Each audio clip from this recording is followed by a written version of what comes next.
Olá! Estamos conectados no canal da Astrid e hoje a gente vai conhecer a história de Heloísa Buarque de Holanda, professora louca por poesia. Elo foi pioneira no lançamento de jovens poetas ainda no tempo do mimeógrafo. Ela não para. Aos 80 anos, fez tatuagens e se prepara para novos lançamentos. Esse é o canal da Astrid. Só te peço uma coisa, dá logo o like na entrada, porque eu tenho certeza que você vai gostar. Depois deixe os seus comentários. E o sininho das notificações.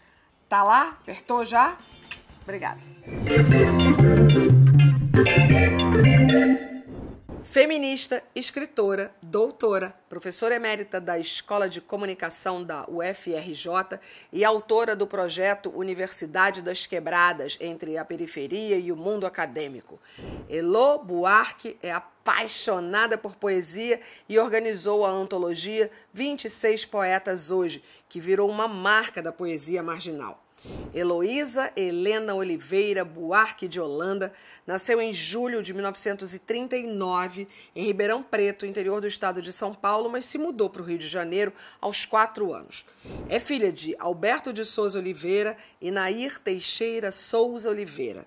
Minha família era uma família de folhetim. Minha mãe, filha de fazendeiros de Minas Gerais, meio princesa, e meu pai baiano, médico, violinista e comunista, que chega em Ribeirão Preto para tentar a vida. Minha mãe se apaixonou por ele.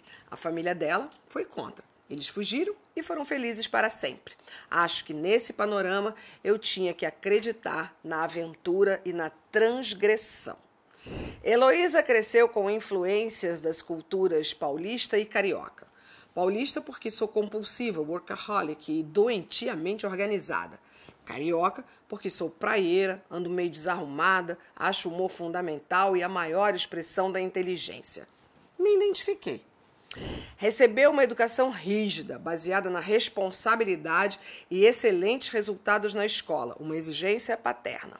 Aos 13 anos, começou a trabalhar, dando aula particular de recuperação escolar de inglês, mesmo sem falar bem o idioma na época. O pai disse, agora vá à luta.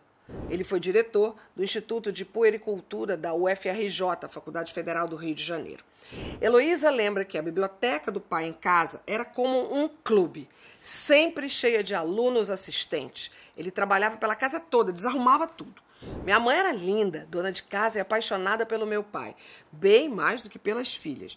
Minha irmã é também linda. Muitas vezes sinto que ela me traz minha mãe de volta. Uma relação meio silenciosa e intensa, como era com a minha mãe. Ela ingressa aos 17 anos no curso de Letras Clássicas da Pontifícia Universidade Católica do Rio de Janeiro, a PUC, onde se forma em 1961. Até hoje não se sabe por quê, mas escolheu estudar grego. Apesar de uma carreira bem-sucedida, disse em uma entrevista que gostaria mesmo de ter feito arquitetura ou design. Heloísa foi aluna da Henriette Amado, professora de latim. Para ela, era uma mestra no sentido maior do termo, educadora carismática e inovadora na interpretação dos métodos pedagógicos. Heloísa casa com o advogado e galerista Luiz Buarque de Holanda, com quem tem 3 filhos. Lula Buarque de Holanda, André Buarque de Holanda e Pedro Buarque de Holanda. Os 3 nasceram com cerca de 1 ano de diferença, em 1963, 64 e 65. Foi uma escolha. Seu projeto era ter 6 filhos. Em 1963, ela e o marido vão para os Estados Unidos. Luiz foi fazer mestrado em Harvard. O primeiro filho do casal, o cineasta Lula Buarque de Holanda, ainda tinha meses de vida. Heloísa se inscreve em cursos de grego e vai trabalhar como assistente de pesquisa no Instituto de Estudos Latino-Americanos. Era uma época incrível. Janis Joplin cantava em Cambridge. Kennedy morreu durante esse período. Fidel Castro, Guerra do Vietnã. Saiu o estudo da língua grega, entrou para o Brasil, a América Latina, mais fortes ainda, porque tudo era visto de longe. 1 ano depois, o casal volta para o Brasil em junho de 1964, poucos meses depois do golpe. Ela procura o professor da UFRJ, Afrânio Coutinho, e começa a trabalhar como assistente dele. Mais tarde, seria sua orientanda. Para mim, foi maravilhoso, porque ele me deixou inventar o que eu quisesse e me deu a visão de que a universidade era um espaço de invenção. A Faculdade de Letras funcionava em um galpão na Avenida Chile, no centro da cidade do Rio de Janeiro. Um lugar aberto, um fórum permanente, um diretório, lugar de discussões e tomadas de posições frente à situação. Era 64, não era 68. Foram 4 anos de festa. Professor e aluno se confundiam de uma maneira absurda. Caí no lugar certo. Se não fosse assim, eu teria mudado de profissão, certamente. Heloísa dava aula de literatura e cinema e lembra que tudo acontecia dentro da faculdade. As passeatas saíam de lá. O cinema tinha uma presença muito forte, uma geração que viu o surgimento do cinema novo. As aulas não tinham hora para terminar e contavam, às vezes, com a presença de artistas como Zé Celso, Glauber Rocha.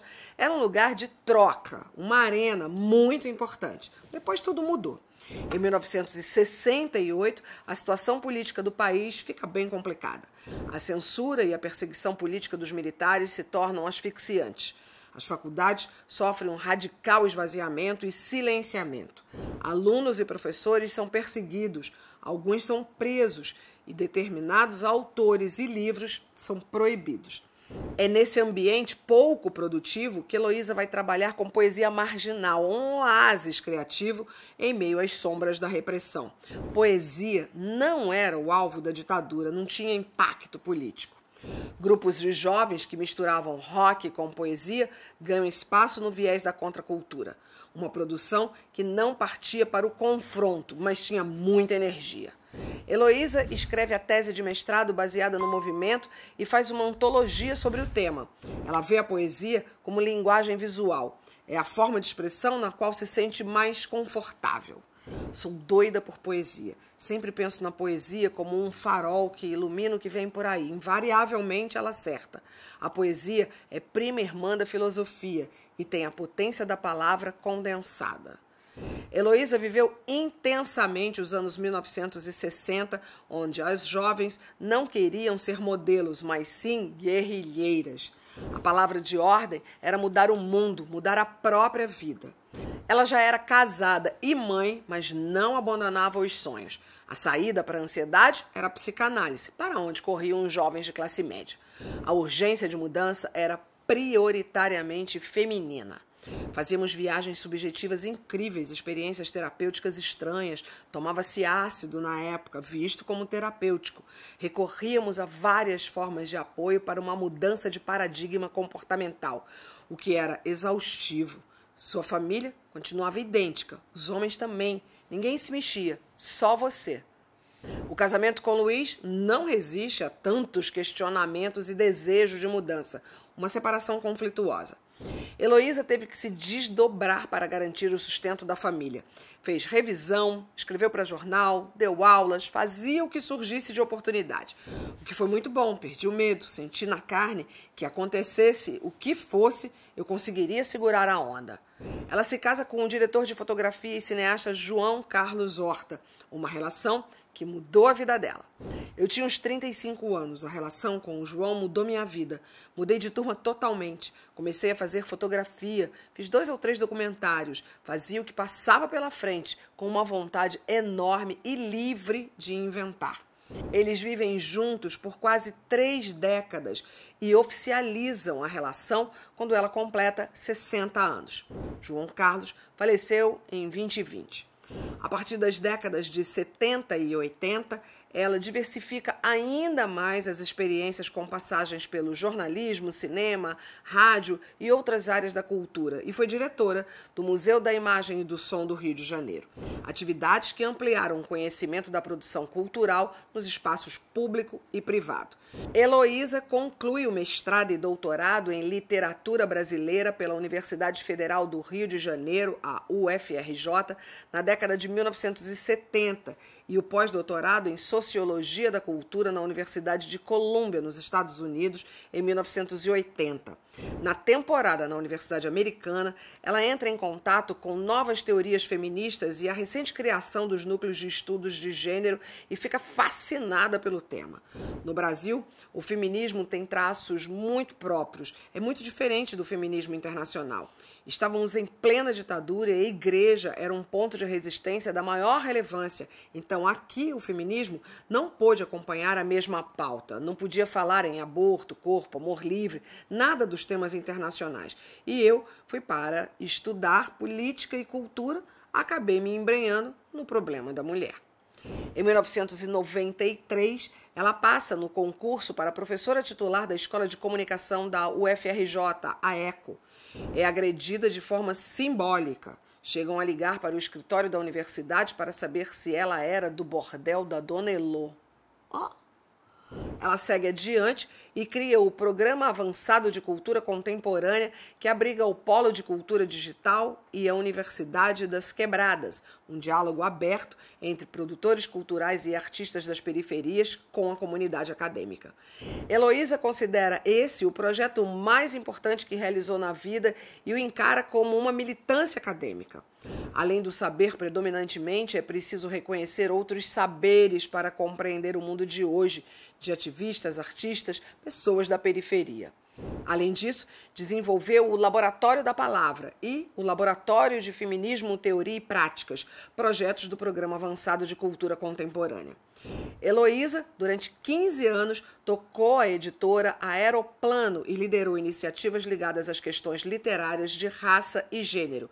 Duas das principais delas foram o projeto Abolição, Estudos das Questões Raciais na Arte Brasileira, e Mulher e Literatura, com relatos sobre as matriarcas nordestinas, mulheres dos proprietários de terras, que exerciam grande liderança quando esses não estavam presentes e tinham como característica a personalidade combativa e as resistências que se faziam necessárias frente à sua condição social e de gênero. Além de organizar antologias, Heloísa publicou livros de ensaio e críticas e história da cultura, entre os quais Macunaíma, da literatura ao cinema, Impressões de viagem, Pensamento feminista, conceitos fundamentais, entre outros.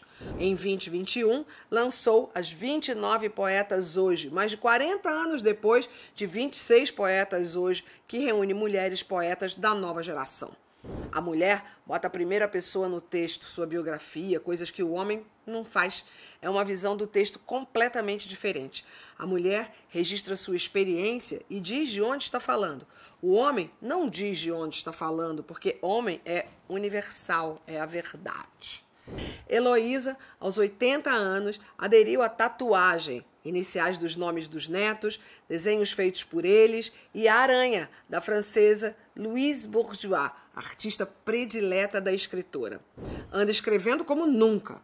Um período de meses, foram 3 livros e tem se dedicado a novos estudos, como o da cultura evangélica, e diz ter casado consigo mesma depois de 2 separações. Estou numa lua de mel infinita, nunca me senti tão completa. Heloísa Buarque de Holanda é uma mulher admirável e essa é a vida dela. Gostou da história de hoje? Então, por favor, inscreva-se no canal, ativa o sininho, assim você recebe notificações de novos conteúdos e sempre que possível, dá o seu like e deixa os seus comentários. Eles são muito importantes para o crescimento do canal.